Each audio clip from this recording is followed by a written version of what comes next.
Hello and welcome to my channel. I'm Louise, a third year archaeology student, and today we are exploring Mount Grace Priory. This is one of the best and most preserved Carthusian monastery in the entirety of England. Now, there's only 9 in medieval England, and they're also known as charter houses. But what makes these super cool is the weird order of silent monks that lived here, and today we're going to explore all of its fascinating history. Let's go. So right now, we're in the middle. This is the church, and this is where they would have come to about twice a day to do the 2 lots of group prayers. Next we're going to head over there, which is to where the cells, which would have spent about 20 hours of their day here and lived in solitary confinement.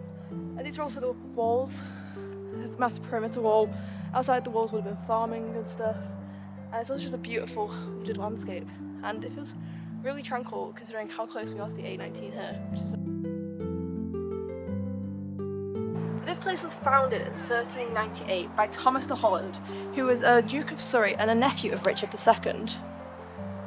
Most of the actual buildings we see today date from the 15th century, but some of it is still the original remains.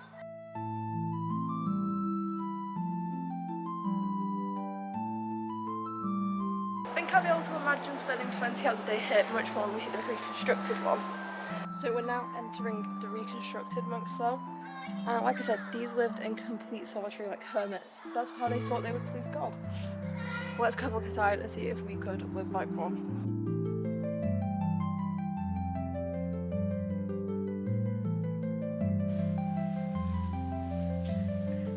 So I think they each had their own little private garden, but I can start to get a glimpse of in here.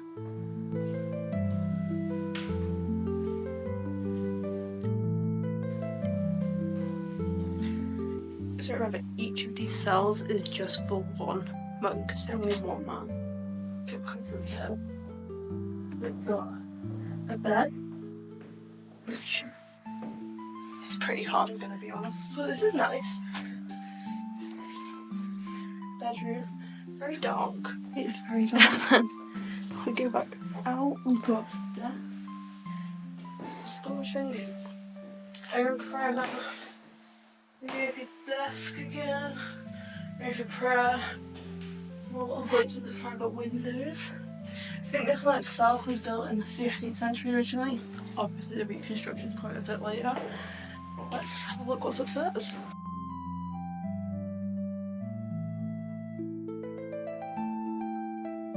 So upstairs. So they'd also work in these cells, and that's what we can start to see here. We've got a loom, spinning wheel. So they would be spending 20 hours a day up here and down below.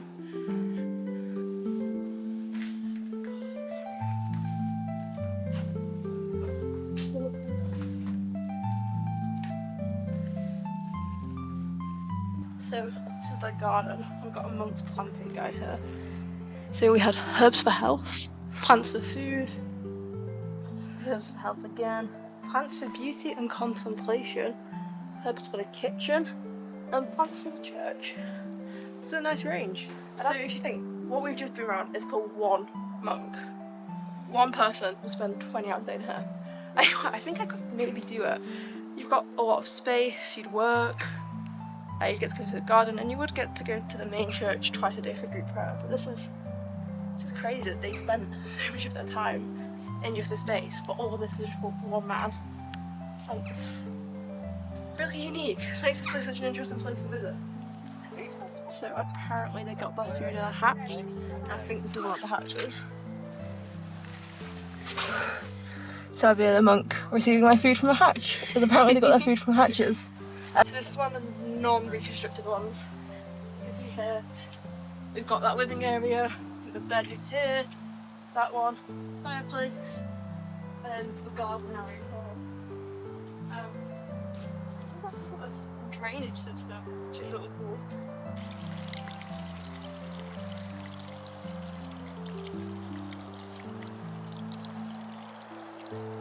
Each of these squares, I think, and all the way over there, and all the way around, would have each been one monk cell.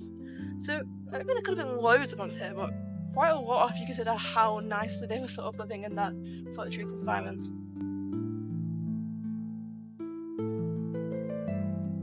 That's the A19.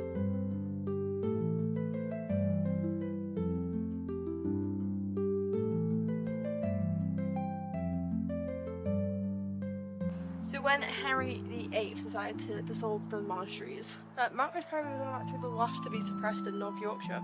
It wasn't suppressed until December 1539. This is one of the last standing monasteries in. So in the 17th century, part of the priory was actually extended to be a mansion, and it was again in the 20th century but by a really wealthy person who then reconstructed the mansion even more. So we're going to head back to the house. I think they've got some exhibits in there.